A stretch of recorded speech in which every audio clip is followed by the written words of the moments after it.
Assalamualaikum warahmatullahi wabarakatuh. Perkenalkan, nama saya Siti Alimutus Syadia. Saya dari Fakultas Ekonomi dan Bisnis, Prodi Manajemen semester 1 dengan nomor NIM 289215029 dari Universitas Pajajaran Bekasi. Saya di sini akan menjelaskan tentang persamaan akuntansi. Persamaan akuntansi, sebelum kita masuk kelas persamaan akuntansi, saya di sini merupakan mata kuliah dari pengantar akuntansi. Jadi akuntansi itu sendiri yaitu berasal dari kata accounting yang merupakan ilmu menghitung serta mencatat transaksi yang ada hubungannya dengan keuangan perusahaan. Akuntansi memang penting dilakukan sebagai metode pencatatan transaksi keuangan perusahaan agar nantinya tidak ada penyalahgunaan dana yang dianggarkan. Dan langsung saja ke materi judul persamaan dasar akuntansi.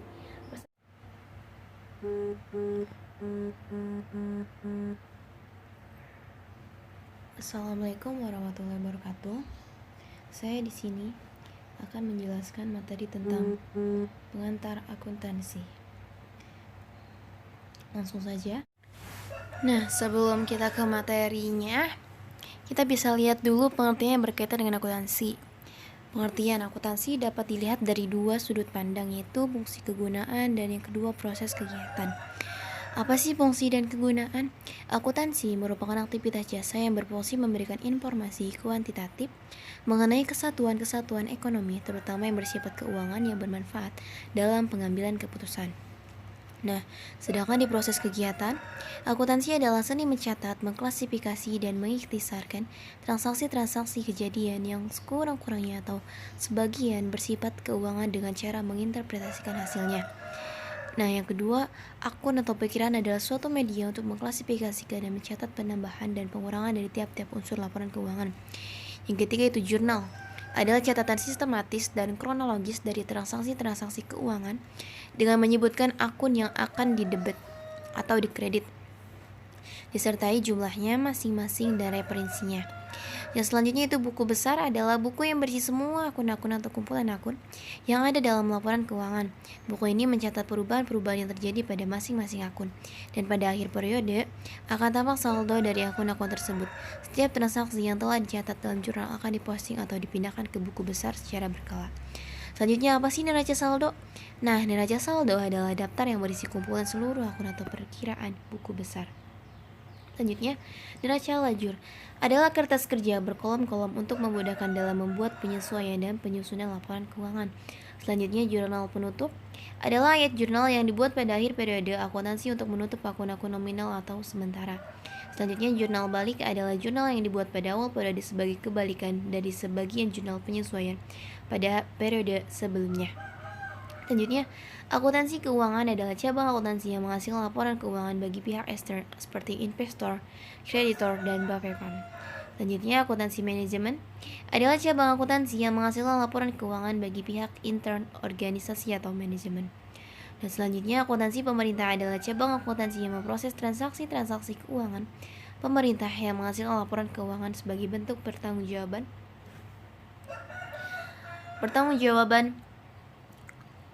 pelaksanaan APBN atau APBD kepada rakyat melalui lembaga legislatif serta untuk kepentingan pihak-pihak terkait. Pengertian persamaan dasar akuntansi. Persamaan dasar akuntansi adalah perhitungan yang nantinya bisa memproyeksikan kekayaan, hutang, serta modal yang dimiliki perusahaan tersebut. Seperti yang kita ketahui, prinsip umum akuntansi yang kita ketahui adalah adanya keseimbangan atau balance antara sisi pemasukan dengan pengeluaran. Prinsip persamaan dasar akuntansi. Prinsip persamaan dasar akuntansi adalah persamaan dasar akuntansi sering juga disebut sebagai PDA, persamaan dasar akuntansi, dan merupakan suatu konsep dasar yang harus dikenal oleh para ahli ekonomi atau calon akuntan. Selanjutnya, rumus persamaan dasar akuntansi. Rumus persamaan dasar akuntansi adalah dari persamaan dasar akuntansi atau persamaan dasar akuntansi adalah sebagai berikut. Harta atau aktiva sama dengan hutang ditambah modal atau pasiva. Selanjutnya, manfaat persamaan dasar akuntansi. Jadi, Sumber catatan yang nantinya bisa mempermudah proses pencatatan transaksi keuangan bersama dasar akuntansi memuat informasi mendasar terkait transaksi keuangan yang masuk maupun keluar dari rekening perusahaan sehingga nantinya memudahkan proses pembuatan laporan keuangan. Manfaat yang kedua, sebagai sarana untuk memeriksa besarnya saldo yang masuk maupun keluar dari rekening perusahaan. Berbeda dengan laporan keuangan yang menyediakan laporan terperinci, bersama dasar akuntansi menyediakan transaksi keuangan secara garis besar. Yang ketiga, sebagai sarana koreksi ketepatan antara saldo pada sisi aktiva maupun sisi pasifa. Perhitungan saldo pada kedua belah pihak, tabel persamaan dasar akuntansi nantinya menyisakan angka yang seimbang jika semua transaksi telah dilaporkan dengan sebaik mungkin.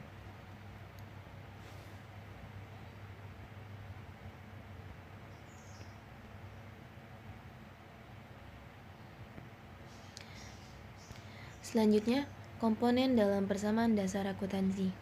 Yang pertama ada 3 komponen, yaitu akun atau aset. Yang kedua, akun kewajiban atau liabilitas. Dan yang ketiga, akun ekuitas. Yang pertama, akun aset. Istilah aset kita kenal sebagai suatu sumber daya yang dimiliki oleh perusahaan untuk menjalankan berbagai aktivitas bisnis pada periode akuntansi tertentu. Aset bisa juga disebut sebagai harta atau kekayaan perusahaan terkait yang nantinya bisa digunakan untuk menjalankan visi serta misi perusahaan. Yang kedua, akun kewajiban atau liabilitas. Seperti namanya, akun kewajiban atau liabilitas merupakan jenis akun yang berisi tanggung jawab perusahaan terhadap pihak tertentu. Akun ini juga berisi berbagai kewajiban perusahaan yang timbul akibat suatu peristiwa di masa lampau. Contohnya, kewajiban yang timbul akibat hutang perusahaan untuk mencari modal. Yang selanjutnya yaitu akun ekuitas. Akun ekuitas merupakan akun modal yang merupakan sisa kepentingan perusahaan setelah dikurangi dengan kewajiban. Singkatnya, bagian ekuitas diisi dengan sisa nilai modal setelah dikurangi dengan kewajiban. Dengan begitu, kedua bagian dari aktiva serta pasifa bisa memperoleh nilai yang seimbang. Biasanya, akun ekuitas merupakan bagian dari aset yang dipegang oleh third party atau pihak ketiga seperti pemilik saham atau shareholder. Kepemilikan tersebut bisa bertambah dan berkurang sesuai dengan kondisi realnya. Selanjutnya, pengaruh transaksi keuangan terhadap persamaan akuntansi. Pengaruh yang pertama, mempengaruhi bagian aktiva atau pasifa. Pengaruh yang kedua, menambah atau mengurangi salah satu sisi, dan yang terakhir, penambahan pada suatu sisi. Nah, di sini ada contoh soal persamaan dasar akuntansi. Siti pada tanggal 1 Agustus 2015 mendirikan salon yang diberi nama Siti Cantik dengan menginvestasikan uangnya sebesar 500.000. Selama bulan Agustus terjadi transaksi sebagai berikut. Yang pertama, Siti membeli perlengkapan salon secara tunai dengan harga 400.000. Yang kedua, mendapat pinjaman uang sebesar 800.000 dari Bank BRI. Yang ketiga, membeli peralatan salon secara kredit sebesar 300.000. Dan yang terakhir, memberi perlengkapan salon sebesar 250.000, baru dibayar 100.000, sisanya dibayar seminggu lagi. Selanjutnya, Siti menerima pendapatan dari pelanggan atas jasa salonnya sebesar 250.000. Yang kedua, Siti membayar sewa tempat sebesar 150.000. Dan selanjutnya, membayar upah karyawan salon Siti Cantik sebesar 75.000. Diterima pendapatan atas jasa salon sebesar 150.000. Membayar utang pada transaksi sebesar 100.000. Membayar angsuran pinjaman bank sebesar 275.000. Siti mengambil uang untuk keperluan pribadi sebesar 25.000. Diminta, buatlah persamaan dasar akuntansi dari transaksi-transaksi di atas.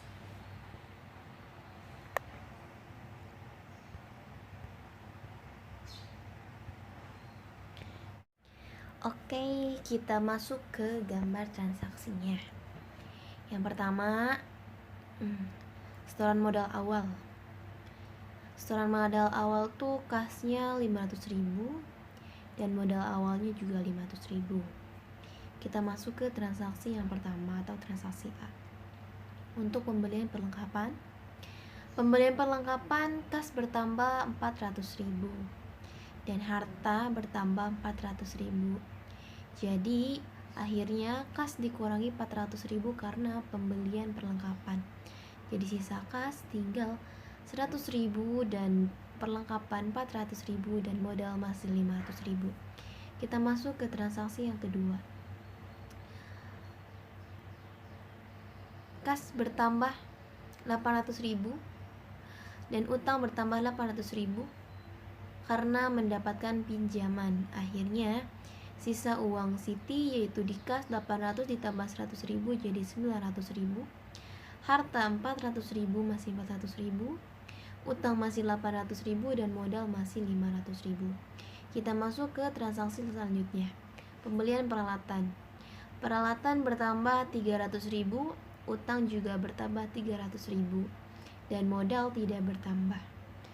Kita lihat sisa uang Siti selanjutnya yaitu kas masih 900.000, harta 400.000 dan peralatan 300.000. Utang bertambah yaitu 800 ditambah 300 jadi 1.100.000. Modal masih 500.000. Kita masuk ke transaksi yang selanjutnya.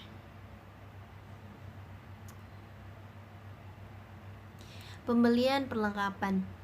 Kas bertambah 100.000, harta bertambah 250.000, utang bertambah 150.000. Jadi sisa uang Siti yaitu 800.000 dikurangi 800.000 ditambah 250.000 jadi 1.050.000. Harta bertambah jadi 400 ditambah 250.000 jadi 650.000. Peralatan masih 300.000, utang masih 1.100.000. Utang bertambah jadi 1.100.000 ditambah 150 yaitu 1.250.000. Dan modal masih 500.000. Kita masuk ke transaksi selanjutnya. Pendapatan jasa. Kas bertambah 250.000, harta tidak bertambah, peralatan masih tetap sama, utang masih sama dan modal bertambah 150.000. Jadi sisa uang Siti yaitu 7.050.000 dikurangi 150.000 yaitu sisa 950.000. Harta masih 650.000, peralatan masih 300.000 dan utang masih 1.125.000. Sedangkan modal dikurangi 150.000 jadi 600.000 karena membayar sewa. Akhirnya kas dikurangi dan modal juga dikurangin. Selanjutnya kita transaksi yang selanjutnya itu membayar gaji karyawan. Kas berkurang 75.000 dan modal berkurang 75.000 jadi sisa uang kas tinggal 875.000 karena 950.000 dikurangi 75.000 jadi 875.000 dan modal dikurangi 75.000 jadi sisanya 525.000. Harta masih 650.000, peralatan masih 300.000 dan utang masih 1.250.000. Kita masuk ke transaksi selanjutnya. Pendapatan jasa. Kas bertambah 150.000 dan modal juga bertambah 150.000. Jadi 875.000 ditambah 150.000 jadi uang kasnya tinggal 1.225.000. Perlengkapan masih 650.000. Peralatan masih 300.000. Utang masih 1.250.000 dan modal menjadi 675.000. Jadi sisa uang Siti 875.000, peralatan masih 650.000, perlengkapan masih 300.000, utang 1.150.000 dan modal 675.000 karena sisa dari membayar utang tadi ya. Jadi kasnya berkurang dan utang juga berkurang. Masuk ke transaksi selanjutnya, membayar pinjaman. Kas dikurangi 275.000 dan utang juga 275.000. Jadi sisa uang kasnya 600.000, perlengkapan masih 650.000, peralatan masih 300.000 dan utang berkurang jadi 875.000 dan modal masih 675.000. Selanjutnya itu FRAP atau semacam pembayaran gitu. Uang kas dikurangi 25.000, peralatan masih sama, perlengkapan masih sama, utang masih sama dan modal juga dikurangin 25.000. Jadi sisa uang kas Siti 575.000, perlengkapan 650.000, peralatan 300.000, utang masih 875.000 dan modal 650.000 karena 675.000 dikurangi 25.000. Nah, agar kita menentukan hasilnya balance atau tidak, harta yaitu kas ditambah perlengkapan ditambah peralatan. Jadi 575.000 ditambah 650.000 dan ditambah 300.000, hasilnya 1.525.000. Dan selanjutnya liabilitas atau utang ditambah modal. Jadi 875.000 ditambah 650.000, jadi sisa uang Siti yaitu 1.525.000. Jadi harta dan ekuibilitasnya balance ya, antara yang kiri dan yang kanan, yaitu 1.250.000 dan 1.525.000.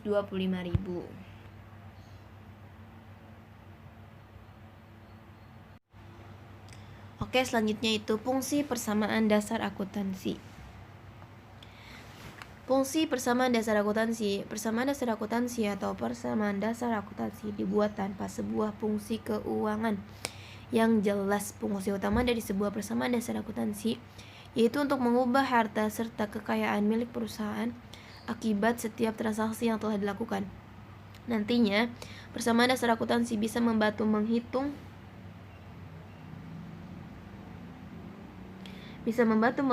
berapa dana yang telah dikeluarkan perusahaan dalam satu periode akuntansi.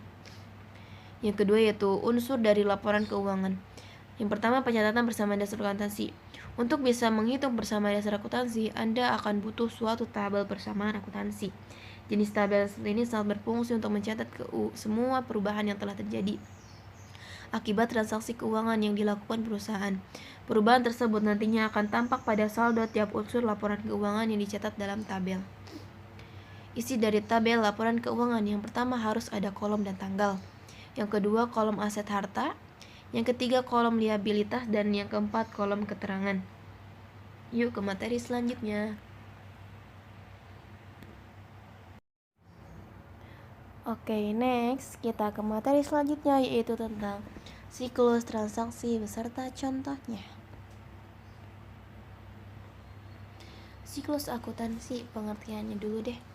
Yaitu siklus akuntansi secara khusus diartikan sebagai proses berulang untuk melakukan identifikasi, analisis, dan merekam setiap kegiatan akuntansi dalam sebuah perusahaan.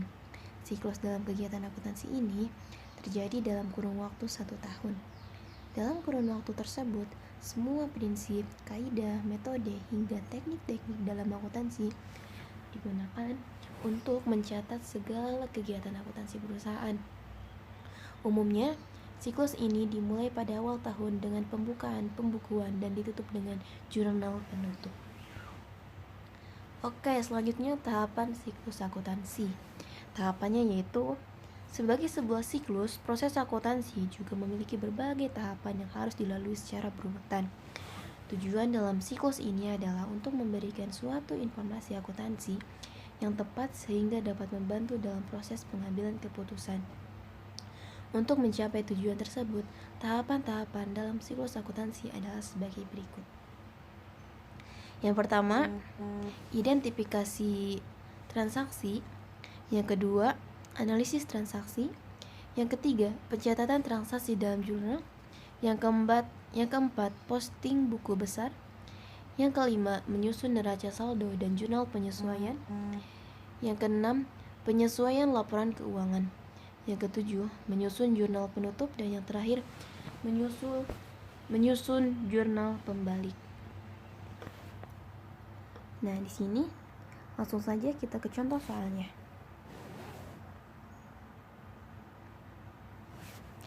Pak Sanjaya akan membuka usaha dealer mobil yang diberi nama Dealer Sanjaya yang dibuka pada bulan Maret 2019. Berikut transaksi-transaksi di Dealer Sanjaya yang terjadi pada bulan Maret 2019. 1 Maret, Tuan Sanjaya mendirikan dealer mobil dengan menyetor uang pribadinya ke kas perusahaan sebesar 45 juta. Tanggal 4 Maret, untuk menambah kas perusahaan, Tuan Sanjaya meminjam uang ke Bank BCA sebesar 25 juta. Tanggal 6 Maret, dealer Sanjaya membeli perlengkapan dealer sehingga sebesar 7 juta secara tunai. Tanggal 9 Maret, Tuan Sanjaya mengambil uang kas perusahaan sebesar 5 juta untuk keperluan pribadi jalan-jalan dan liburan keluarga. Tanggal 12 Maret, Tuan Sanjaya membeli perlengkapan dari toko Bintang Timur senilai 20 juta secara kredit dengan rincian sebagai berikut. 18 macam alat-alat, kunci mobil 7 juta, satu mesin kompresor 6 juta, 16 macam oli mobil 3 juta, dan spare part dan suku cadang 4 juta. Selanjutnya pada tanggal 15 Maret, dealer Sanjaya menerima pendapatan jasa otomotif sebesar 15 juta dari customer baru. Dan pada tanggal 17 Maret, Tuan Sanjaya membayar sebagian hutang pada toko Bintang Timur sebesar 9.700.000 untuk pembelian kredit pada 12 Maret lalu. Selanjutnya pada tanggal 25 Maret, Tuan Sanjaya membayar gaji 2 pegawai dealer sebesar 6.200.000. Dan pada tanggal 26 Maret, dealer Sanjaya melakukan jasa perbaikan mobil sebesar 11 juta dan pembayarannya akan diterima 1 bulan kemudian. Pada tanggal 27 Maret, perlengkapan dealer yang sudah terpakai sebesar 8 juta. Pada tanggal 29 Maret, tagihan pemakaian listrik PLN dealer Sanjaya sebesar 6 juta dan tagihan pemakaian air PDAM sebesar 120.000. Pada tanggal 31 Maret, Tuan Sanjaya membayar uang sewa ruko sebesar 15 juta sampai bulan April 2019. Diminta, buatlah jurnal umum, buku besar, jurnal penyesuaian dan saldo setelah disesuaikan dan buatlah laporan keuangan dan transaksi di atas. Meliputi laporan laba rugi, laporan perubahan modal, laporan neraca keuangan, dan laporan arus kas. Penyesuaian, pencatatan jurnal umum memisahkan ke dalam kategori debit atau kredit dan mencatatnya sesuai dengan tanggal keterjadian. Metode accrual basic, kemudian mengikhtisar dan menggolongkan akun sesuai dengan aset, kewajiban ekuitas, pendapatan, dan beban ke dalam buku besar atau general ledger. Tapi di sini hanya dibuatkan jurnal saja ya, jadi laporan laba rugi, perubahan modal, neraca keuangan, dan arus kas tidak dibuatkan. Nah, di sini jurnal umum. Yang pertama,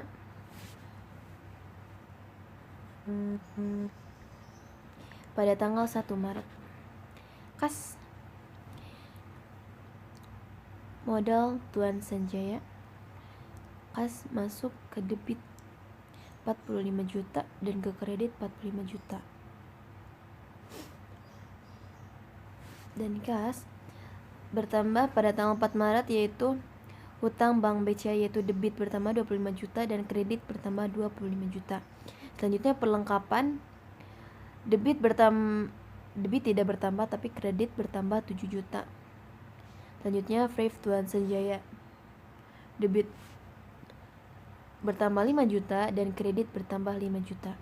Selanjutnya perlengkapan hutang usaha, debit bertambah 20 juta dan kredit bertambah 20 juta. Selanjutnya pendapatan jasa, debit bertambah 15 juta, kas bertambah 15 juta.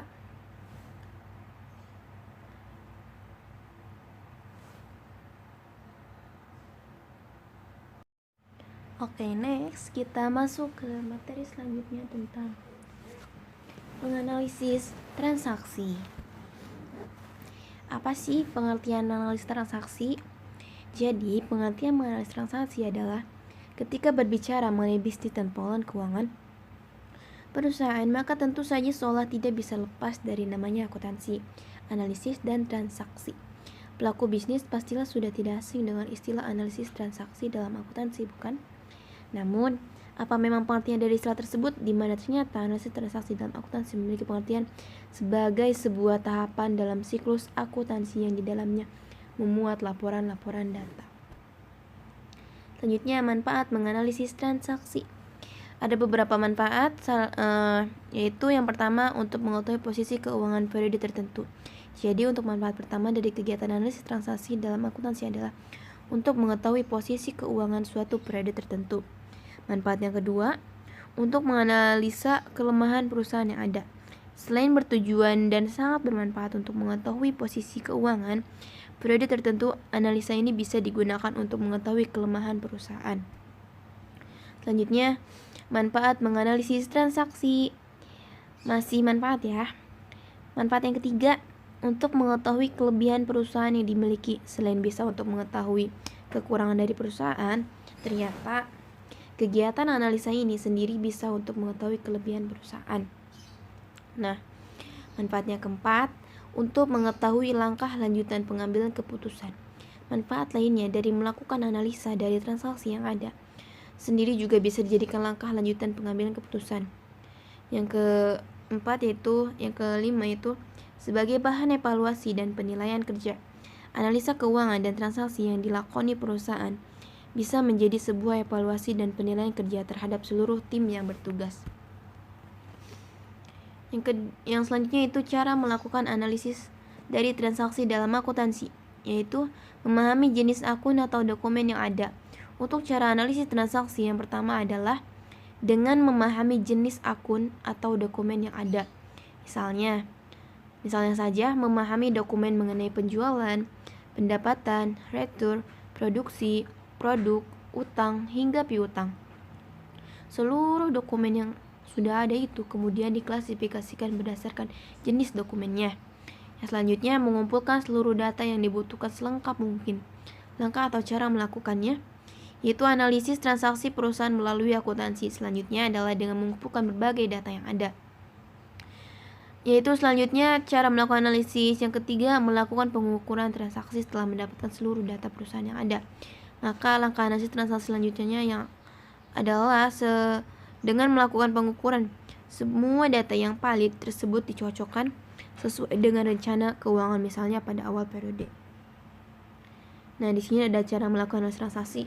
Yang pertama, menetapkan data nyata, pemasukan dan pengeluaran. Berdasarkan dengan pengukuran transaksi yang sudah didapatkan dan dilakukan pada tahap sebelumnya, maka langkah selanjutnya adalah membuat data nyata.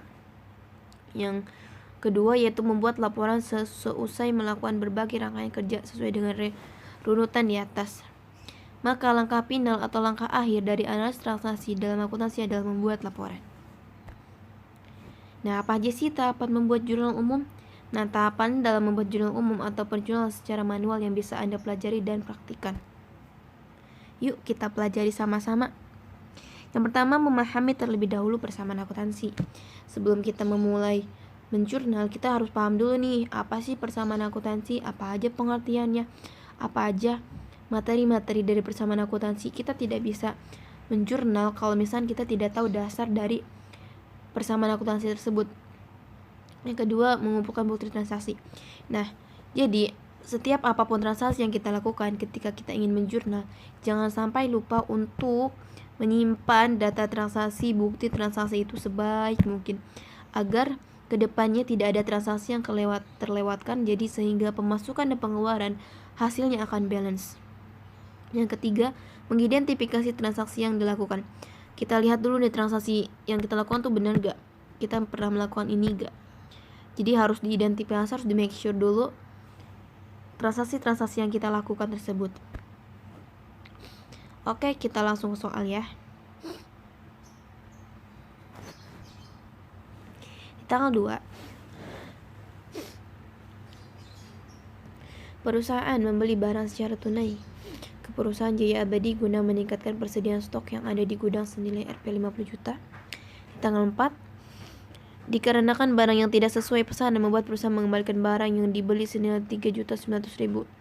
Selanjutnya di tanggal 5 terjadi transaksi jual barang secara tunai kepada toko Mulia senilai 7 juta. Kemudian di tanggal 7 terjadi transaksi kembali secara kredit kepada toko Sinar Emas senilai 10 juta. Soal contoh jurnal umum yang hendak Anda kerjakan dilanjutkan dengan adanya perusahaan yang menambah stok barang di tanggal 9 dengan pembelian secara kredit pada perusahaan Jaya Abadi senilai 20 juta. Selanjutnya di tanggal 11 terjadi transaksi penjualan barang secara tunai senilai 30 juta kepada toko Elektrobagus, dilanjutkan toko Mulia yang mengembalikan barang tidak sesuai dengan pesanan senilai 1.500.000. Di tanggal 13, sementara di tanggal 15, perusahaan membayar cicilan utang kepada perusahaan Jaya Abadi senilai 10 juta. Pelunasan terjadi di tanggal 17 dari toko Sinar Emas senilai 20 juta. Terjadi transaksi penjualan kembali dengan toko Kriuk senilai 25 juta, disertai adanya biaya angkut sebesar 500.000. Sedangkan tanggal 23, perusahaan membeli barang secara tunai untuk stok modal kepada perusahaan Mosiko senilai 40 juta dengan biaya angkut sebesar 1 juta. Transaksi kembali terjadi di tanggal 27 kepada toko Baru Jaya senilai 30 juta, sementara toko Barijaya tersebut mengembalikan barang dagang yang tidak sesuai sebesar 7 juta di tanggal 29. Berdasarkan data di atas, Anda dapat membuat contoh jurnal umum perusahaan dengan langkah seperti yang disebutkan, yakni dimulai dari mencermati setiap transaksi yang terjadi dengan tanggalnya sekaligus, kemudian menuliskan transaksi ke dalam jurnal umum dengan metode fisik, diakhiri dengan jumlah saldo debit serta saldo kreditnya. Oke, untuk materi dari persamaan dasar akuntansi, siklus akuntansi dan menganalisis akuntansi beserta contoh-contohnya telah selesai diperjelas dan telah selesai disampaikan. Saya meminta maaf jikalau dalam pembuatan video ataupun penayangan video ada kesalahan perhitungan ataupun kesalahan pengucapan. Saya meminta maaf yang sebesar-besarnya. Semoga kedepannya saya akan menjadi lebih baik lagi dan terus belajar agar lebih baik lagi. Nah, jadi tadi telah dibahas tentang materi persamaan dasar akuntansi, analisis transaksi, dan siklus akuntansi. Banyak banget yang udah kita bahas dan saya juga memberikan contoh-contoh jurnalnya. Semoga ini menjadi pembelajaran, menjadi pengetahuan yang lebih buat kita semua.